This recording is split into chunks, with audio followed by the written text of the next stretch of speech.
the superhero here in Keego Harbor, Officer Cote. He is not only the police officer, but also you manage the Marine Patrol. And like I said, I'm surprised you're not out on the boat today. Well, it certainly is a nice day, and I don't think anybody would blame me for heading out for a quick ride around the lake. But unfortunately, I'm working the road today. So, You need me to talk to your boss? yeah, sure, please.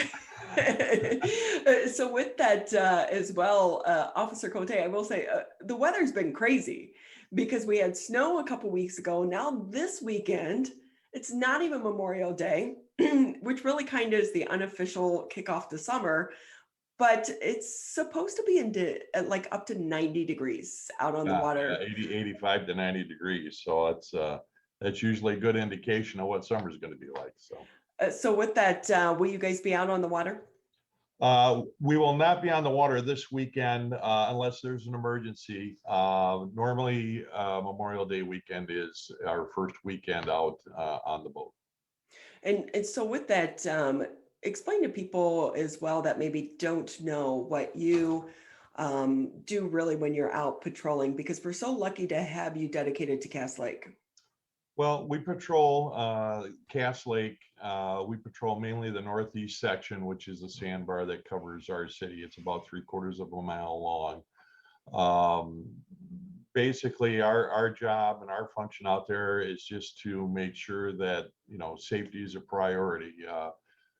Safe operation of motorboats and personal watercraft are the big issue out there, as well as enforcing some of the other local ordinances that we have for the city. So with that too, Officer Cote, I will say last year it was crazy out on the water. We know boat sales soared. Anticipating it's going to be another crazy season for boaters again this year. But for so many people that go out and get a boat, they don't take time to really learn how to understand and operate that boat. What advice would you give to people that are new boaters? The first piece of advice I would give them is to stop by our station. They can pick up this handbook that's put out by the Department of Natural Resources Law Enforcement Division. And it covers all the rules and regulations that are in place for their safety. And on the back is also a website, and I'll send this information to you so you can put it up on your website. But uh, uh, they can go online. No one should be operating any watercraft in the state of Michigan until they have taken a boater safety course. And the reason for the course is one, it gets you familiar with the navigation rules of operation while you're out on the water. There are certain things that you have to follow, rules that you have to follow, but it's also good for your own personal safety as well.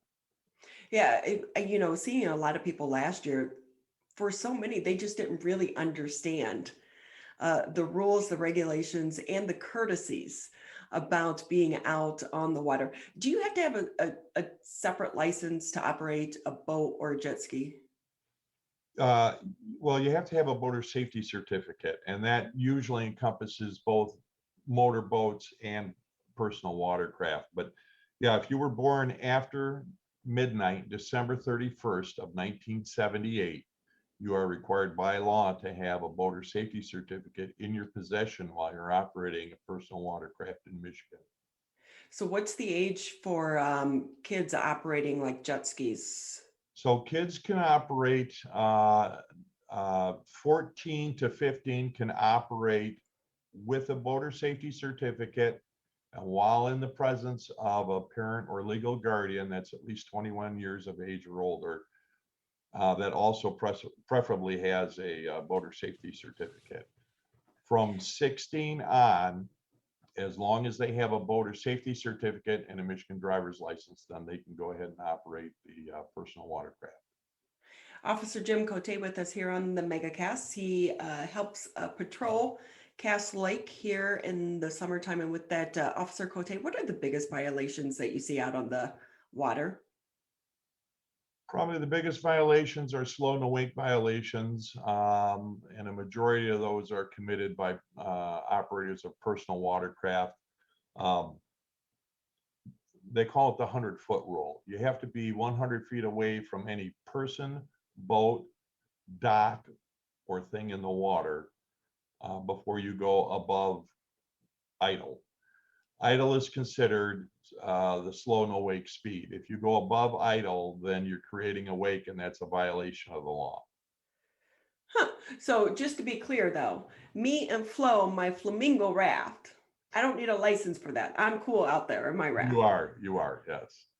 So everyone knows my big pink flamingo because the neck had a hole in it, so it's always droopy. So it's easy to spot me compared to the other pink flamingos out there. For us poor people, that's how we boat. We now have a raft. I have the Flo the flamingo, a 6-person, a 9-person.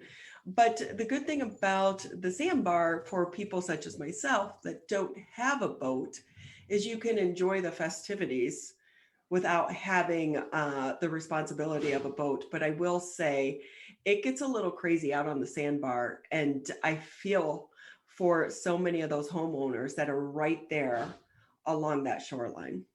Well, we have some local ordinances in place. One of the big issues on the sandbar is not only the congestion, but also loud stereos and loud music.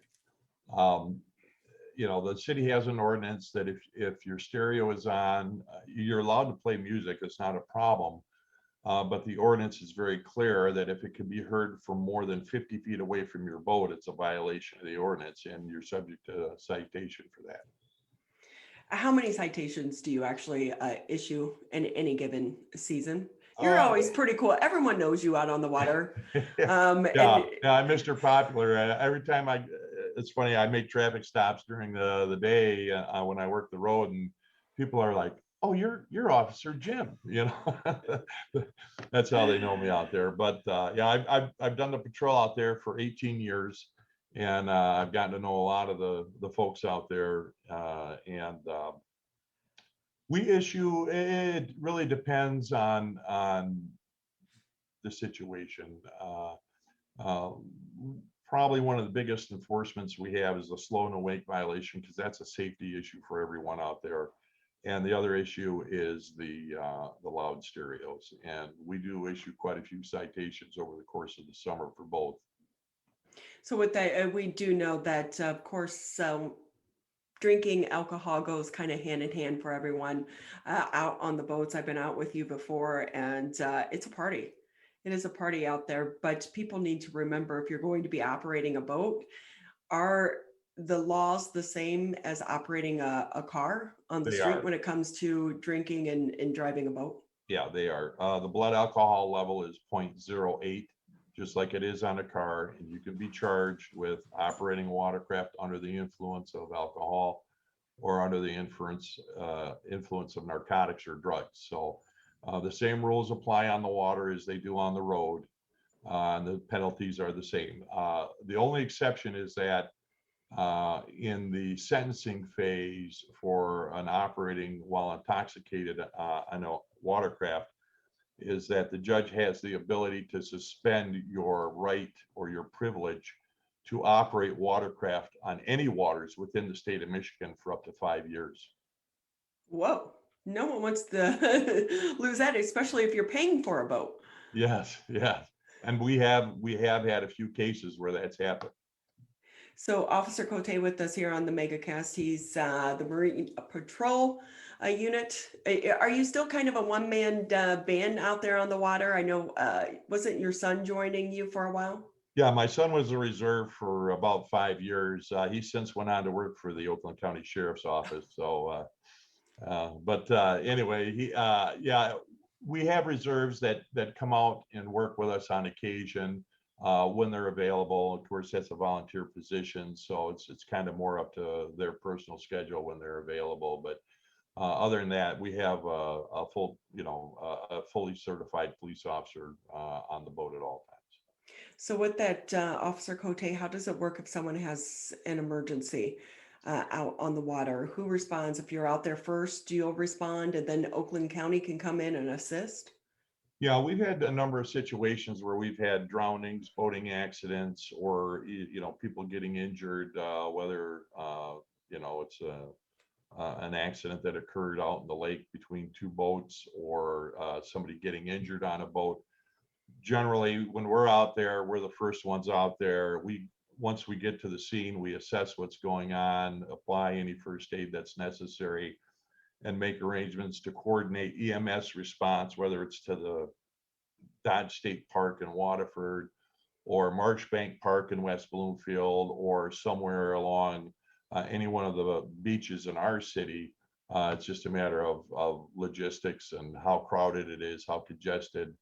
We've had issues in the past where it gets so congested, it's hard to navigate with a person into the sandbar, just because of all the anchor lines and the boats and the people and so forth. So there's some times where we'll have to end up taking them, maybe to a different part of the lake to get them to the EMS, so that they get them transferred to the hospital. Yeah, and I will say one thing, it's so important for people to understand the lake and the water where they're swimming, because especially Cass Lake, you have the sandbar area, but it drops off pretty quickly and it can get extremely deep. And for people who aren't strong swimmers, they can find themselves in some trouble. Yeah, first of all, if you're not a strong swimmer, you should always wear a life jacket, or at least have one available to you. I run into a number of occasions where people will be out with friends on a pontoon boat, and they'll go out, to the middle of the lake and jump off when it's hot. And that's great. The problem is that if they're not a strong swimmer, there's a couple things that really boaters really need to remember. Throw your anchor in, because the wind can blow your boat away faster than you can swim. And what happens is you end up chasing your boat to the point of exhaustion, and that's when we see a lot of the people drown. Um, if you're gonna, Even if your boat is anchored, you should always have a life jacket. Whether you should wear it properly, but if you have like one of the seats, that it's approved by the Coast Guard, flotation device, you can take that in the water with you just in case. The problem is when a swimmer goes missing off a boat, it's difficult for rescue people to get out there in a timely fashion, just because of the logistics involved. The fire department has a boat, they'll come out, but they've got to respond from the station, they've got to launch. Sheriff department, they have jump crews in the area, but they also have to go through the state park. They launch where they can and respond to the scene, and things start getting coordinated. So it's not like, a car accident where, the ambulance pulls up and next thing you know, you're on your way to the hospital. There's a lot of time involved. And so with that as well, Officer Cote, if you have like a party out on a boat, something like that happens, what are the first steps that they should be taking? Because we've also heard the tragic stories where someone jumps in to try to help rescue someone, and then they both end up losing their lives. You should, you should, every boat should have a throwable device. It's required by law. You have to have a throwable device. They should deploy that device in the water. The person going in, if they're going to go in, even if you're a strong swimmer, you should have a life jacket on, and uh, uh, never risk your own life to save someone else's. I mean, the problem with a lot of the drowning victims is they tend to pull you down, where if you're wearing a life jacket properly, it will help give you buoyancy to stay above the water. We're talking with Officer Jim Cote from the Keego Harbor Police Department, who also manages the Marine Patrol out on Cass Lake. It's anticipated it's going to be very busy starting this weekend. And with that, also, Officer Cote, I know that several years ago we had the tragic incident it was actually on Sylvan Lake, not Cass Lake, where the father was pulling his kids on the inner tube behind the boat. We see it. I still see it when I'm out on the lake, and it's not allowed. Can you talk about the rules when it comes to actually pulling people on the devices behind a boat? So whether you're on a personal watercraft or you're on a pontoon boat or a ski boat, the law requires that you have an adult or a person that you feel is responsible enough to be a spotter. And that person should always be facing backwards and looking at the people that are being pulled. Um, One of the issues that we run into quite frequently out on Cass Lake especially is we'll see one or two people on a wave runner, and then we'll see 3 or 4 kids on a raft getting pulled around. The problem is that if the wave runner is a 3-seated wave runner, you're only allowed to have what the capacity of your vessel is. So if there's 2 people, a driver and a spotter looking in reverse, you can only have 1 person on a raft. Otherwise, the boat's considered overloaded because something could happen to the raft. It could deflate suddenly, and then you have all these people in the water. So you have to know what your capacity limits are. On a boat, it's not as big of an issue, but on personal watercraft, we see it quite a bit. We turn people away. We tell them go back to shore, get rid of their passengers. A 2-seat wave runner, if it's an older model, you can't do it because you have to have a driver and you have to have a spotter. So if you're pulling someone, you're automatically overloaded. See, all these rules and regulations, and so many people don't understand because we know they go out to have a great time.